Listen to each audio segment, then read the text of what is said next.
Alright, hello students. Today I'm going to be going over lesson 6.3, which talks about graph transformations and key features of specifically root functions. So root functions, we've talked about it in previous lessons, where we most of the time refer to the square root function and the cube root function. And I'll be reminding you guys of how those functions look like because they have particular shapes. I'll tell you guys right now that the square root function has a kind of sideways parabola, and the cube root function looks pretty. It goes to the left really far out and to the right really far out, but it's easier with an example. But anyways, transformations. Whenever we have the word transformations, try to associate that with an idea that you already understand. Transformations, you could think about that as change. Things change. Things transform. Things move. Things could flip around. Things can, in general, just change. And change entails different ideas.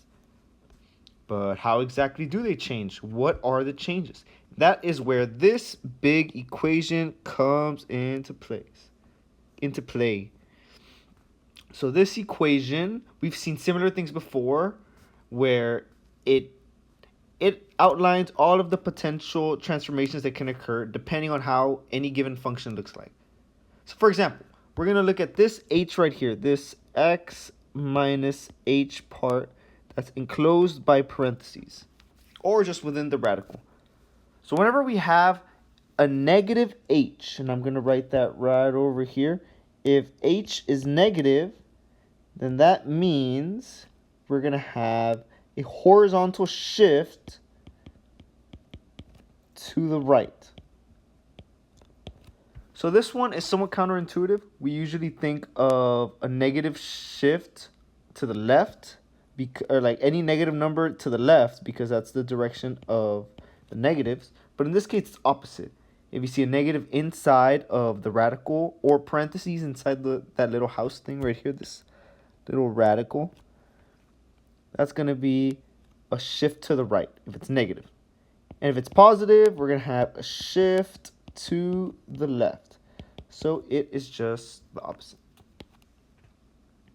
And next we have this plus k on the very outside. So this plus k is by itself and it's not a part of the radical. So if we have a positive, that means, here, let me erase this blue line. That means we're going to have still a shift, but this time it's going to be normal. It's not flipped, it's not changed or anything. If it's a positive k on the outside, we're going to shift the equation upwards, shift the graph up. And if it's negative, then we're going to shift it down. So it should be pretty easy to remember. Positive means up, negative means down. That's exactly what this says here. If k is bigger than up, it goes k units up. If k is negative, it goes down. Next thing, we have this little a in the front. Now this a refers to, let me rewrite that, a vertical stretch or compression by a factor of, and it's got this weird little thing, absolute value of a. And we don't have to really worry about that right now, but we have three different cases. So for example, let's just imagine that we have this normal graph like this. I'm just going to call it f of x. Let's say we have a value of a and it is bigger than 1. Then that means the graph is going to look something like this. It gets taller. It gets stretched upwards. And the term that we say is we're gonna have a vertical stretch. Now if a is in between 0 and 1, then we're going to have a function that looks something like this, which is the opposite. It gets vertically compressed. You get a vertical compression. So from top to bottom, you are getting squished. And last thing, if we have a value of a that is negative, we're going to have a flip. It flips across x-axis. And the way that that looks like on a graph, it looks like something like this.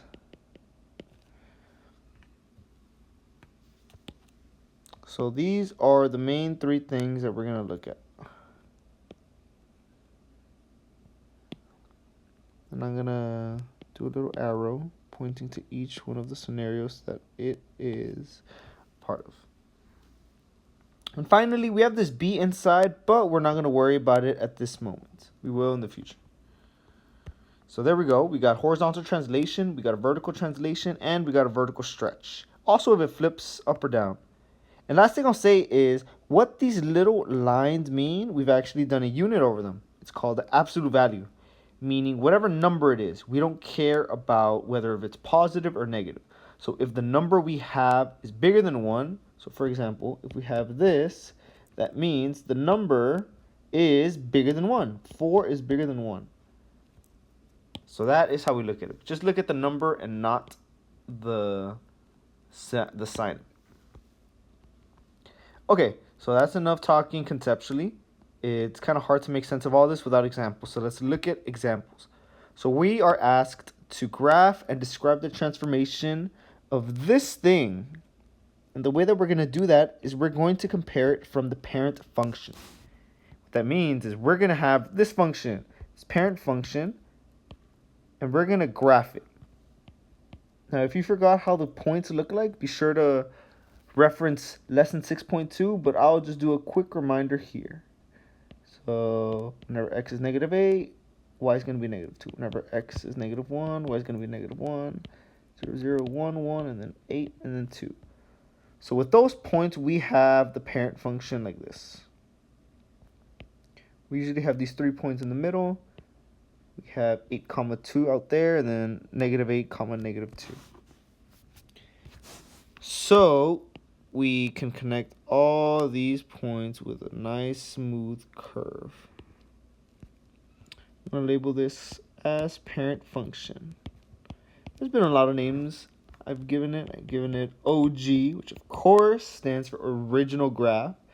We also called it the Big Daddy equation, but I don't think you guys like that name, so I'll probably stop calling it that. But anyways, we got that parent equation. But let's see how this f of x has changed. I see a -1 inside. That means -1, it's inside. So if I just review my thing up here, it's like, okay, I have a -1 here. So if it's minus, then that means it's going to shift to the right. It's a negative, so it shifts to the right. So that is the only change that occurs. It shifts right 1 unit. Oops. 1 unit.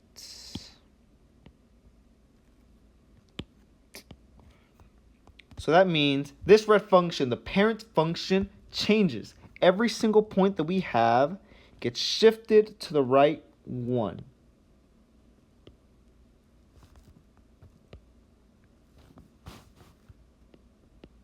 That means we end up with something like this. Looks very similar, but it just got moved to the right. That's the only change that occurred. So that means we end up with different key features. So in the center, now we have this thing. That is our starting point, which is going to be at 1, 0, which makes sense because we moved 1 to the right.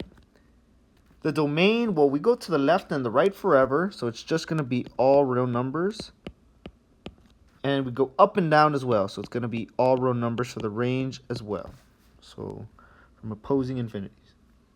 Let's look at one that's slightly more complicated. So again, we have the parent function cube root of x, which we're going to compare this transformed function. So we're going to plot it with those same points. The idea is that you guys are able to plot this equation quicker and quicker the more practice that you get with it. So you could connect all these points pretty smoothly. And again, I'm just going to label it parent function.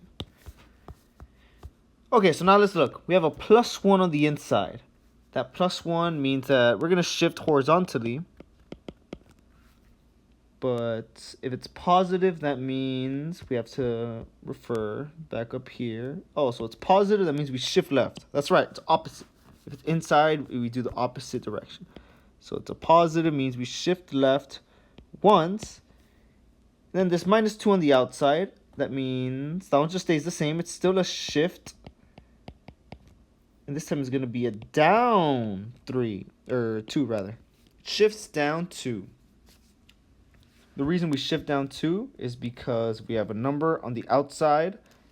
We shift down if it's negative. Finally, the last change is this negative in the front. That negative means that it's going to flip across the x-axis. And if you don't remember where we wrote that, just refer to the front page. See this. If a is less than 0, that basically means if a is just a negative number, or if it's just any negative, then it's going to flip across the x-axis. So we got a negative right there, meaning it's going to flip across the x-axis. So let's do all of those transformations from this parent function. So it shifts 1 to the left, goes down 2, and instead of going up, how it normally does, like a shape like this, it's going to go down because it flips. So we're going to have these points. If we just follow the pattern of the points, like this, we would have a shape like this.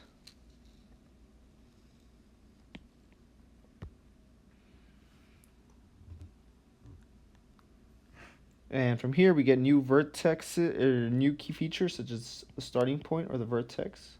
Here we have -1, -2. That's going to be our new vertex.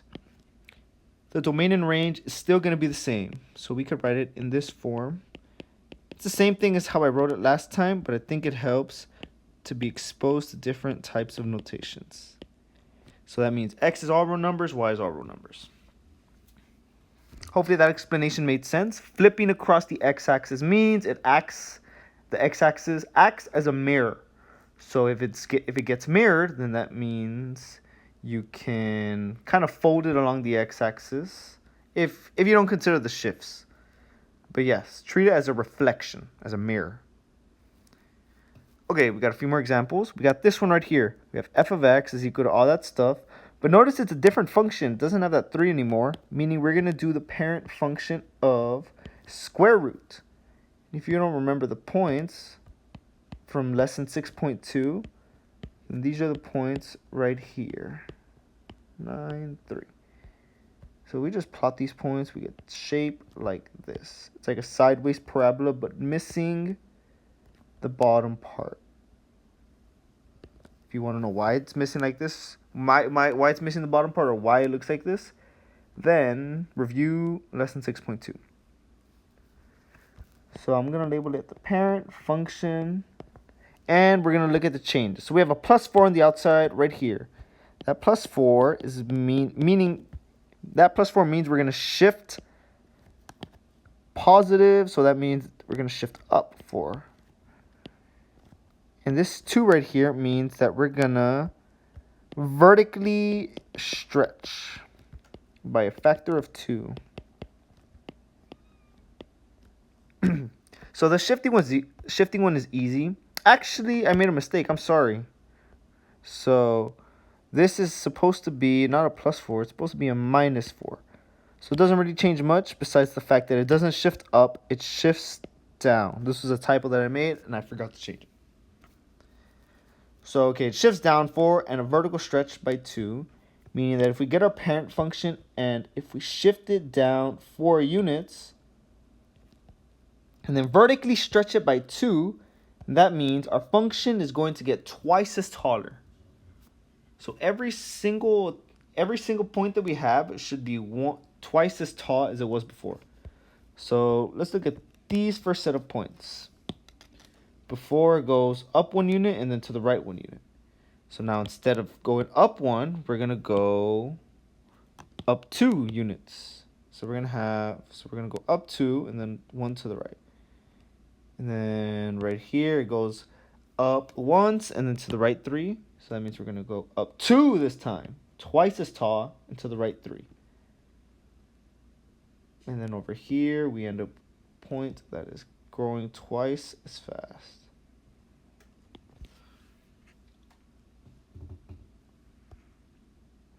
It's just a matter of getting twice as tall. That's what vertically stretching means. It's not getting horizontally stretched. It is only getting vertically stretched. We kind of consider each point as like a little slope that we increase by 2. So fair enough, our starting point is going to be this thing down here, which is going to be 0, negative 4, which makes sense. It's shifted down 4. Makes sense that the y is negative 4. The domain. Okay, the domain means the furthest point on the left and the furthest point on the right. So I see that the furthest point on the left is going to be 0, and then it's going to go all the way to the right, which is going to be infinity. Make sure to put a bracket on the 0. We are at 0. Now the lowest and the highest point of the blue function, we are at negative 4, and the highest point is infinity.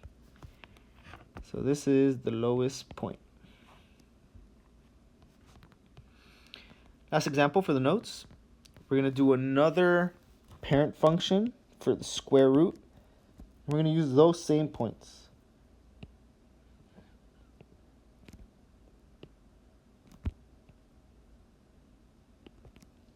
I'm going to label it parent. Now we have a bunch of transformations. So let's just take a look at them one by one. Minus 2 on the inside means that it's going to shift horizontally. And since it's inside, it's opposite. So minus means to the right. It's going to shift to the right 2. Then that minus 3 on the outside means it's going to shift down 3. And then that negative on the outside means it's going to flip. It's going to reflect across the x-axis. If you see a little negative in the front, if it's a negative number, it's going to flip across the x-axis. So let's just do these transformations one by one. Let's see how it looks like in the end. So it shifts to the right 2 units. So 1, 2, goes down 3, 1, 2, 3. Then it flips across the x-axis. So instead of having a shape that goes upwards like that, we're going to have a shape that goes downwards. And I'm just going to make sure I draw it right. So instead of going up 1 and 1 to the right, I'm going to go down 1 and then 1 to the right.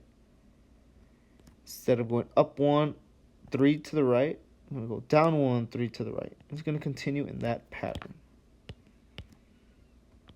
So at the end, I'm going to end up with a curve like this. From here, I have a unique starting point at negative 2, or not negative 2, a positive 2. This is a positive 2, negative 3. The furthest point on the left is going to be 2, and the furthest point on the right is going to be infinity. So that means all x has to be, it could be equal to 2 or bigger than 2. And again, this is a different way of writing it than I've written it in the other examples, but it's good to be exposed to different things. Now for the y, the biggest value is going to be negative 3, and the lowest value is negative infinity. So that means y could be equal to negative 3, or it just has to be less than that. So these are all the examples that I have so far for the notes, but I think it'll help if I show you how to start some of the questions from the homework. So let's take a look at question 1. We have a cubic root function, which looks something like this. We have a mini little coordinate grid right here. And it's our job to see how it transforms. So taking a look at the parent function, we have, I'll write it in red actually so that it's very obvious to see what the parent function is. We're going to have points at negative 8, negative 1, 0, and then 1.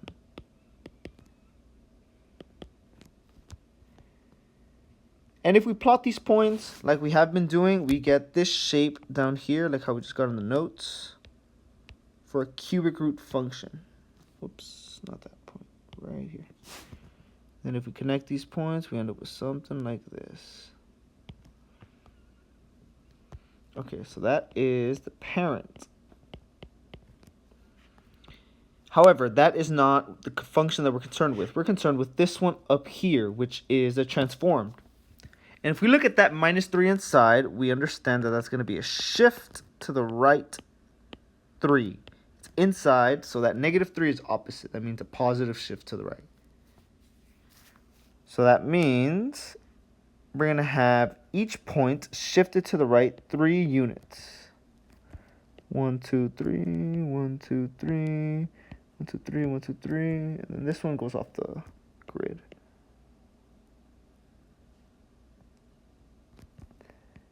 And we end up with a shape like this. This is going to be the transformed one.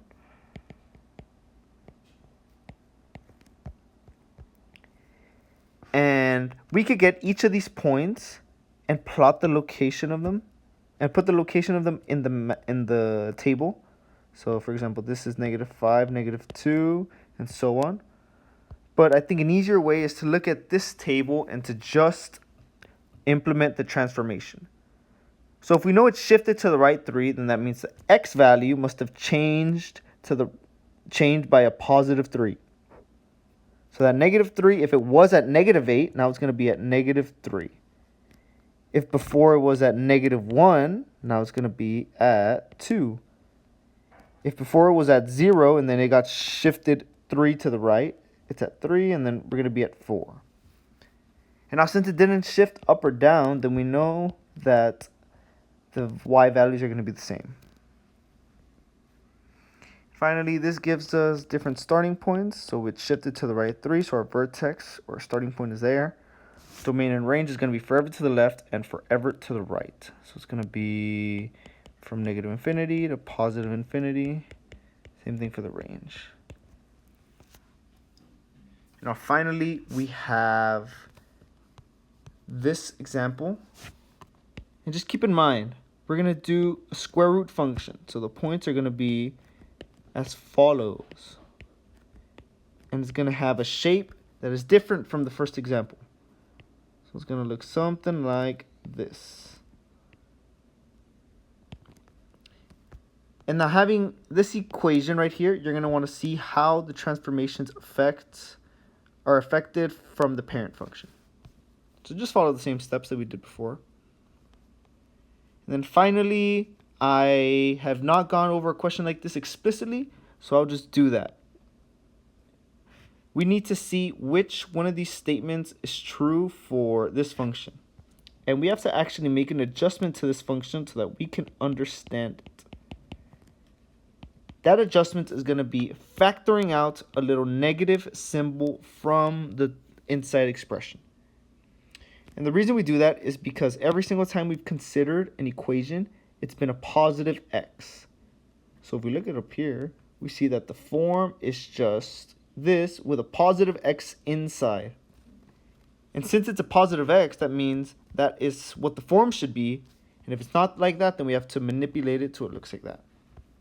Before we had a negative x, and that is no good. We need to change it to a positive. And once we do that, we end up with a negative on the outside, a -3, or a -1 on the outside, a -3 on the -1 on the inside, a -3 on the outside, little negative symbol right here, and a 2 on the outside. So -1 on the inside, that means it shifts to the right. -3 on the outside, it shifts down. So that means the starting point should now be 1, -3. The 2 on the very, very outside is a vertical stretch. And since we have a negative on the inside of a radical, that means it's going to reflect over the y-axis. So those should be your answers for number 4. Hopefully this video has helped you understand transformations. If not, you can always just ask me any questions. But until then,